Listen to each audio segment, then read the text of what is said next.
Friends, எல்லாருக்கும் வணக்கம். நாம் இன்னைக்கு என்ன ரெசிபி பார்க்க போகிறோன்னா திலாப்பியா மீன் குழம்பு. வாங்க எப்படி பண்ணுறதுன்னு பார்க்கலாம். திலாப்பியா ஃபிஷ் இங்கே பார்த்தீங்கன்னா இந்த மாதிரி கட் பண்ணியே வச்சுருப்பாங்க. இது ஒரு 6 பீஸ் இருக்கும் ஒரு பாக்ஸுக்கு. இது வந்து ஃப்ரோசன் தான்.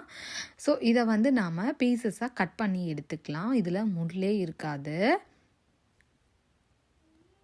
இந்த மாதிரி பீஸாக மீனை வந்து கட் பண்ணி கழுவி எடுத்தாச்சு. அப்புறமா ஒரு மீடியம் சைஸ் வெங்காயம் பொடியாக நறுக்கி வச்சுருக்கேன். 2 தக்காளி மீடியம் சைஸ் பொடியாக நறுக்கி வச்சுருக்கேன். 2 டீஸ்பூன் மல்லித்தூள், 1/4 டீஸ்பூன் மஞ்சத்தூள், 1 டீஸ்பூன் மிளகாய்த்தூள், அப்புறமா 2 டீஸ்பூன் குழம்பு மிளகாய்த்தூள் எடுத்துருக்கேன். பச்சை மிளகா, அப்புறமா கருவேப்பிலை, வெந்தயம், கடுகு, சோம்பு, அப்புறமா ஒரு நெல்லிக்காய் சைஸ் அளவு புளியை தண்ணியில் ஊற வச்சுருக்கேன். 1 கப் துருவின தேங்காய், ஒரு 10லேருந்து 15 பல் பூண்டு நறுக்கி வச்சுருக்கேன். அப்புறமா எண்ணெய், ஒரு கடாய் அடுப்பில் வச்சுட்டு அதில் 3 டேபிள் ஸ்பூன் எண்ணெய் சேர்த்துக்கோங்க. நல்லெண்ணெய் சேர்த்துக்கோங்க. ஸோ நல்லெண்ணெய் சேர்த்து பண்ணும்போது குழம்பு நல்லாயிருக்கும். ஸோ மீன் குழம்புக்கெல்லாம் பார்த்தீங்கன்னா நல்லெண்ணெய் சேர்த்து பண்ணுங்கள். ஸோ 3 டேபிள் ஸ்பூன் நல்லெண்ணெய் சேர்த்துருக்கேன். எண்ணெய் காஞ்சதுக்கப்புறமா இதில் 1 டீஸ்பூன் கடுகு, 1 டீஸ்பூன் வெந்தயம் சேர்த்துக்கலாம். பொரிஞ்சதுக்கப்புறமா ஒரு கொத்து கருவேப்பிலை சேர்த்துக்கலாம். கருவேப்பிலை சேர்த்துட்டு நம்ம பூண்டு பல் சேர்த்துக்கலாம். பூண்டு வந்து நிறைய சேர்த்தோம்னா மீன் குழம்புக்கு ரொம்பவே டேஸ்ட் நல்லாயிருக்குங்க. ஸோ நிறையவே நீங்கள் சேர்த்துக்கோங்க. பூண்டு சேர்த்ததுக்கப்புறமா 2 பச்சை மிளகா அதையும் கீறி சேர்த்துக்கலாம். சேர்த்துட்டு அந்த பூண்டு கூடவே இதை வதக்கி விட்டுக்கோங்க. இதே மெத்தட்லேயே நீங்கள் எல்லா மீன் குழம்புமே வைக்கலாங்க. அப்புறமா நறுக்கி வச்சுருந்த வெங்காயம் சேர்த்துக்கலாம். உங்கள்கிட்ட சின்ன வெங்காயம் இருந்ததுன்னா நீங்கள் சின்ன வெங்காயம் சேர்த்து பண்ணுங்கள். மீன் குழம்புக்கு நல்லாயிருக்கும். ஸோ சின்ன வெங்காயம் இல்லைங்கிறனால நான் பெரிய வெங்காயம் ஆட் பண்ணியிருக்கேன். இது வந்து நல்லா பொன்னிறமாக ஆகிற வரைக்கும் வதக்கி விட்டுக்கோங்க.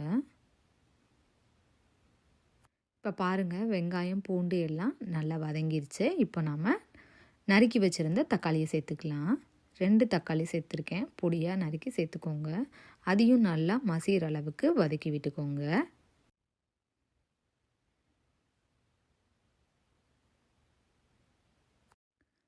இந்த அளவுக்கு தக்காளி நல்லா வந்து மசியணும், தக்காளி வெங்காயம் எல்லாம். ஸோ இப்போ வந்து நாம் மசாலா எல்லாம் ஆட் பண்ணிக்கலாங்க. உங்களுக்கு காரத்துக்கு ஏற்ற மாதிரி நீங்கள் மிளகாத்தூள் கூட்டவோ குறைக்கவோ செஞ்சுக்கோங்க. பட் குழம்பு மிளகாத்தூள் இல்லைன்னா பிரச்சனை இல்லை. நீங்கள் மல்லித்தூள் மிளகாய்த்தூள் மட்டும் ஆட் பண்ணிக்கலாம். அதுவுமே நல்லாயிருக்கும். ஸோ மசாலாவை இந்த மாதிரி லைட்டாக கலந்து விட்டதுக்கப்புறமா நம்ம இதில் புளி தண்ணி சேர்த்துக்கலாம். ஒரு நெல்லிக்காய் சைஸ் அளவு புளியை தண்ணியில் கரைச்சிட்டு அந்த தண்ணியை மட்டும் எடுத்தாச்சு. அதையும் இதில் சேர்த்துக்கலாம். சேர்த்துட்டு இது எல்லாத்தையும் நல்லா கலந்து விட்டுக்கோங்க. இந்த குழம்புக்கு தேவையான தண்ணியும் இதிலையே சேர்த்துக்கலாம். சேர்த்துட்டு இப்போ நீங்கள் உப்பு காரம் எல்லாம் செக் பண்ணிக்கோங்க.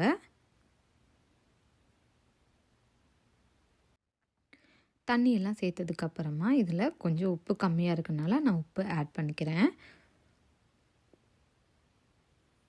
ஸோ சேர்த்து இது எல்லாத்தையும் கலந்து விட்டுட்டு கொதி வர்ற அளவுக்கு நல்லா இதை கொதிக்க விட்டுக்கலாம். இதோட பச்சை ஸ்மெல்லாம் போகிற அளவுக்கு இது கொதிக்கட்டும். மூடி போட்டு இதை நல்லா கொதி வர விட்டுடலாங்க. இந்த குழம்பு கொதிச்சிட்ருக்க டயத்தில் பார்த்திங்கன்னா நம்ம எடுத்து வச்சிருந்த தேங்காய், அப்புறமா 1 டேபிள் ஸ்பூன் சோம்பு சேர்த்து கொஞ்சமாக தண்ணி சேர்த்து நல்லா மையாக அரைச்சி எடுத்துக்கோங்க. ஸோ சோம்பு சேர்க்கறனால சூப்பராக இருக்குங்க குழம்பு. இப்போ பார்த்திங்கன்னா ஒரு 3 மினிட்ஸ் ஆயிருக்கு. குழம்பு நல்லா கொதிச்சிட்ருக்கு. ஸோ இதோட பச்சை ஸ்மெல்லாம் வந்து போகிற அளவுக்கு நல்லா குழம்பு கொதிக்க விட்டுருங்க. இப்போ பார்த்திங்கன்னா ஒரு 5 மினிட்ஸ் ஆகிடுச்சுங்க. குழம்பு பார்த்திங்கன்னா நல்லா கொதிச்சிட்ருக்கு.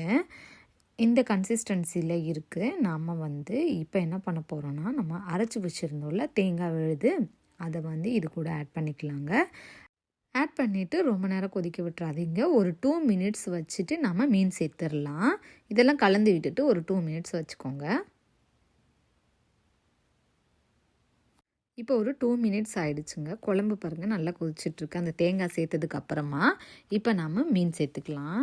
நீங்கள் இந்த மீன் மட்டும் இல்லை, எல்லா மீன் குழம்புமே இந்த மாதிரியே வைக்கலாங்க. டேஸ்ட்டு சூப்பராக இருக்கும். ஏன்னா நம்ம வந்து சோம்பு ப்ளஸ் தேங்காய் அரைச்சி சேர்க்கும்போது இந்த குழம்பு இன்னுமே நல்லாயிருக்கும். உங்களுக்கு சோம்பு ஃப்ளேவர் பிடிக்கல அப்படின்னு நினச்சிங்கன்னா நீங்கள் வெறும் தேங்காய் மட்டும் கூட அரைச்சி சேர்த்துக்கலாம். பட் சோம்பு சேர்த்து பண்ணும்போது குழம்பு இன்னுமே நல்லாயிருக்கும். இந்த மீன் வந்து பார்த்திங்கன்னா சீக்கிரமே வந்து வெந்துடும்.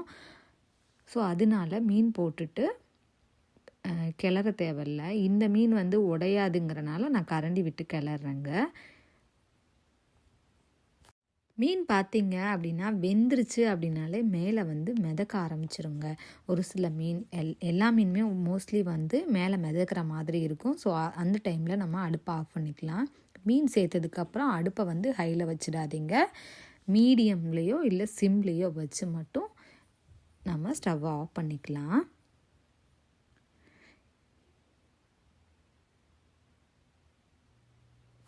இப்போ பாருங்கள், நம்மளோட மீன் குழம்பு சூப்பராக ரெடி ஆகிடுச்சுங்க.